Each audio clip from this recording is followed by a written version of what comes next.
नमस्कार विद्यार्थियों, कक्षा 6 की हिंदी पुस्तक बसंत, जिसका अध्याय तीसरा नादान दोस्त।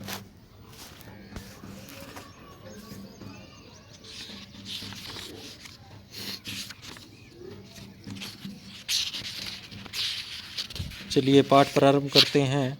नादान दोस्त तीसरा अध्याय, और इसके जो लेखक है प्रेमचंद। चलिए पाठ प्रारंभ करते हैं।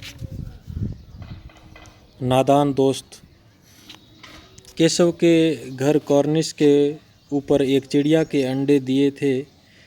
चिड़िया ने अंडे दिए थे। केशव और उसकी बहन श्यामा दोनों बड़े ध्यान से चिड़िया को वहां आते जाते देखा करते। सवेरे दोनों आंखें मलते कॉर्निश के सामने पहुंच जाते और चिड़िया दोनों को वहां बैठा पाते। तो केशव के घर पे कॉर्निश के ऊपर क्या था, एक चिड़िया ने अंडे दिए थे और केशव और उसकी बहन श्यामा दोनों बड़े ध्यान से उस चिड़िया को आते जाते देखते। सवेरे दोनों आंखें मलते सीधे कॉर्निश के पास पहुंच जाते और वहाँ चिड़ा और चिड़िया दोनों को बैठा वहाँ देखते। ठीक है बच्चों, बैठा उन्हें पाते। आगे बढ़ते हैं। उनको देखने में दोनों बच्चों को न मालूम क्या मज़ा मिलता। दूध और जलेबी की सूध भी न रहती थी। दोनों के दिल में तरह तरह के सवाल उठते। अंडे कितने बड़े होंगे, किस रंग के होंगे, कितने होंगे, क्या खाते होंगे, उनमें से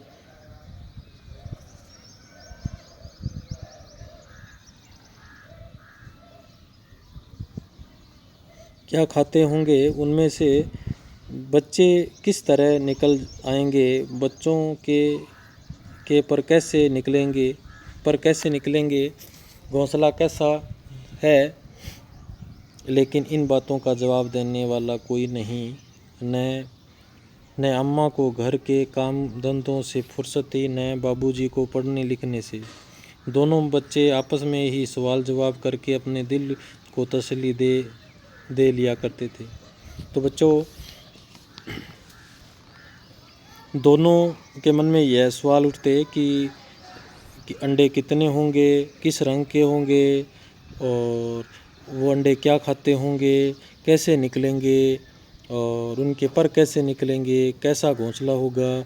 इन सब का जवाब को देने वाला उन्हें कोई नहीं था, क्योंकि उसकी अम्मा घर के काम धंधों से ही फुर्सत नहीं मिलती और उनके जो बाबूजी है वो पढ़ने लिखने से। ठीक है, तो ये अपने आप आपस में एक दूसरे को सवाल जवाब करके अपनी दिल को तसल्ली ले लिया करते थे। तो बच्चों आगे पढ़ते हैं। श्यामा कहती, क्यों भैया, बड़े बच्चे निकलकर फुर से उड़ जाएंगे। अब श्यामा कहती है अपने भाई से, केशव से, कि जो बच्चे हैं निकलकर फुर से उड़ जाएंगे। केशव विद्वानों जैसे गर्व से कहता, नहीं री पगली, पहले पर निकलेंगे, बगैर परों के बेचारे कैसे उड़ेंगे। तो उसने जवाब दिया कि पहले पर निकलेंगे और बगैर परों के वो कैसे उड़ेंगे। अपनी बहन को जवाब देता है। ठीक है, श्यामा बच्चों को क्या खिलाएगी बेचारी। केशव इस पेचीदा सवाल का जवाब कुछ न दे सकता था। अब श्यामा ने क्या प्रश्न किया, बच्चों को क्या खिलाएगी बेचारी। तो केशव के पास इसका जवाब नहीं था और सवाल बड़ा पेचीदा अर्थात कठिन सवाल था। ठीक है बच्चों, पेचीदा का अर्थ होता है कठिन, तो ध्यान से इसे नोट करना। पेचीदा का अर्थ होता है कठिन। ठीक है बच्चों, पेचीदा का अर्थ लिख लेना यहाँ, कठिन। चलिए आगे बढ़ते हैं। इस तरह 3-4 दिन गुजर गए। दोनों बच्चों की जिज्ञासा का अर्थ होता है जानने की इच्छा रखने वाला, जानने की इच्छा रखना। ठीक है बच्चों, जानने की इच्छा रखना। जिज्ञासा दिन दिन बढ़ती जाती थी। अंडों को देखने के लिए वे अधीर हो उठते। अधीर का अर्थ होता है व्याकुल होना। अधीर का अर्थ होता है व्याकुल होना। अधीर हो उठते थे। उन्होंने अनुमान लगाया कि अब ज़रूर बच्चे निकल आए होंगे। बच्चों के चारे का सवाल अब उनके सामने आ खड़ा हुआ। चारे का अर्थात खाने पीने का, ठीक है। चारे का सवाल आ गया उनके सामने। तो बच्चों आगे पढ़ते हैं।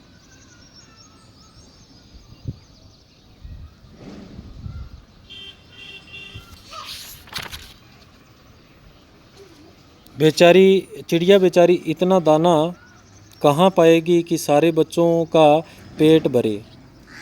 गरीब बच्चे भूख के मारे चूं चूं करके मर जाएंगे। इस मुसीबत का अंदाज़ा करके दोनों घबरा उठे। दोनों ने फैसला किया कि कार्निस पर थोड़ा सा दाना रख दिया जाए। अब उन्होंने क्या सोचा कि चिड़िया बेचारी इतना दाना बच्चों के लिए कहाँ से लाएगी। गरीब बच्चे वो क्या करेंगे, भूख से चूं चूं करके मर जाएंगे, चूं चूं करके मर जाएंगे। और इस मुसीबत का अंदाज़ा उन्होंने दोनों ने लगाया और वो घबरा उठे। और दोनों ने फैसला किया। क्या किया फैसला कि कॉर्निस पर क्या किया जाए, थोड़ा सा दाना रख दिया जाए। श्यामा खुश होकर बोली, तब तो चिड़ियों के चारे के लिए कहीं उड़कर न जाना पड़ेगा, अर्थात उन्हें खाने के लिए कहीं और नहीं जाना पड़ेगा। ठीक है बच्चों, आगे पढ़ते हैं। केशव, नहीं, तब क्यों जाएगी। श्यामा, क्यों भैया, बच्चों को धूप न लगती होगी। अर्थात अगला सवाल उनके सामने आया कि चारे के बाद में क्या आया सवाल कि उन्हें बच्चों को क्या है, धूप न लगती होगी, अर्थात धूप जो है वो न लगती होगी। केशव का ध्यान इस तकलीफ़ की तरफ न गया था। बोला, ज़रूर तकलीफ़ हो रही होगी, बेचारे प्यास के मारे तड़पते होंगे। ऊपर छाया भी तो नहीं है, अर्थात कॉर्निस पर क्या है, धूप लगती होगी और वो क्या है, बेचारे प्यास के मारे तड़पते होंगे और उन पर छाया भी तो नहीं है। आखिर यही फैसला हुआ कि घोंसले के ऊपर कपड़े की छत बना देनी चाहिए। पानी की प्याली और थोड़े से चावल रख देने का प्रस्ताव भी स्वीकृत हो गया, अर्थात स्वीकार कर लिया। ठीक है बच्चों, दोनों बच्चे बड़े चाव से काम करने लगे। श्यामा माँ की आंख बचाकर मटके से चावल निकाल लाई। अब जो छोटी बहन श्यामा थी वो घर में माँ से आंख चुराते हुए बचाते हुए उन्हें मटके से क्या किया, चावल निकाल लेके आई। और केशव ने पत्थर की प्याली का तेल चुपके से ज़मीन पर गिरा दिया और उसे खूब साफ करके उसमें पानी भरा। ठीक है बच्चों, आगे पढ़ते हैं। अब चांदनी के लिए कपड़ा कहाँ से लाए। फिर ऊपर बगैर छड़ियों के कपड़ा ठहरेगा कैसे। छड़ियाँ खड़ी होगी कैसे। अब उनके सामने आया सवाल, कौन सा आया, धूप का, अर्थात धूप से बचने के लिए जो छड़ियाँ हैं वो कैसे, बगैर कपड़ा कैसे मतलब उस पर रुकेगा। ठीक है, खड़ेगा कैसे। केशव बड़ी देर तक इसी उधेड़बुन में रहा। उधेड़बुन अर्थात सामंजस्य में, उधेड़बुन का अर्थ होता है इसी सामंजस्य में रहा। आखिरकार उसने यह मुश्किल भी हल कर दी, अर्थात उसने वो जो मुश्किल सामने आई उसका हल निकाल लिया। श्यामा से बोला, जाकर कूड़ा फेंकने वाली टोकरी उठा लाओ। अम्मा जी को मत दिखाना।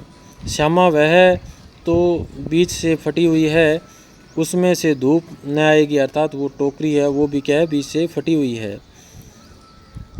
श्यामा ने जुझलाकर कहा, तू टोकरी तो ला, मैं उसका सुराख बंद करने की कोई हिकमत निकालूंगा। हिकमत अर्थात कोई हल ढूंढूंगा। हिकमत का अर्थ होता है कोई हल ढूंढना, ठीक है, कोई प्रयास करना। तो ये हमने पढ़ा नादान दोस्त अध्याय 3। आगे हम पढ़ेंगे अगली वीडियो में। ठीक है बच्चों, तब तक के लिए धन्यवाद। जय हिंद, जय भारत।